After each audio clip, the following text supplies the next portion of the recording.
Welcome to Chillin' 101. We hope this video helps. In this video, I will explain how to disconnect your Kia Niro battery. Before starting, always prioritize safety. Make sure your vehicle is completely off and the parking brake is firmly engaged.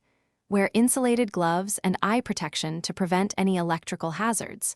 The 12-volt battery is usually found in the trunk or under the hood, depending on your specific model. To begin, you'll need a few essential tools. A 10mm wrench is typically required for the terminal nuts. A battery terminal puller can be helpful if the terminals are stuck. Also, have a non-conductive cover, like a battery terminal protector, ready for the positive terminal once it's disconnected. A well-lit and clear workspace is also important. Now, let's disconnect the battery. Always start with the negative terminal first.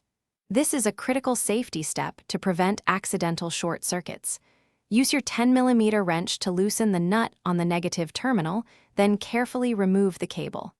Once the negative is off, proceed to loosen and remove the positive terminal cable.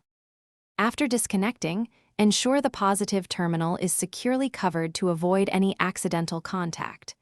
Keep both cables clear of the battery terminals. When you're ready to reconnect, always attach the positive terminal first, then the negative. This order minimizes the risk of sparks and ensures a safe re-establishment of power to your Kia Niro. Thanks for watching. Consider subscribing if we helped you.